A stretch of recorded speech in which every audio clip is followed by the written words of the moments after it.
আসসালামু আলাইকুম এভরিওয়ান, কেমন আছেন সবাই? আশা করি সবাই ভালো আছেন, আমিও ভালো আছি। এখানে আমার হাজবেন্ডের সাথে কেন গিয়েছিলাম দোকানে ঠিক আমার মনে নেই, বাট ভিডিও করছিলাম সেটা আমার মনে আছে। এখানে আমার হাজবেন্ড আসার সময় আমার জন্য চকলেট নিয়ে আসছিল, 3 রকমের লাল চকলেটগুলো নাকি দোকানে নতুন দেখাচ্ছে, তার জন্য আমার জন্য নিয়ে আসছে। এখানে ক্যান্ডিগুলা না স্যান্ডিগুলা ওগুলো ছোটোবেলা খেতাম, তাই না? তার জন্য ওগুলো দেখেই শান্তি লাগতেছিল, খাই না খাই কিন্তু দেখতে খুব সুন্দর লাগতেছিল।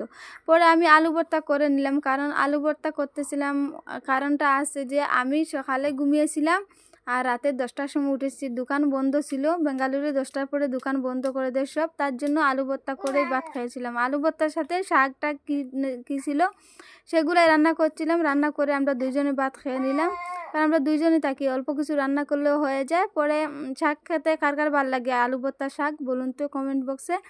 পরে এখানে আম ভর্তা করছিলাম, আম ভর্তা করে আমরা দুইজনে খেয়ে নিলাম। আম ভর্তা আমার হাজবেন্ডই করছিল। পরে এগুলো সবজি কেটে রেখে দিলাম। বাই বাই, সবাইকে ভালো থাকবেন, সুস্থ থাকবেন।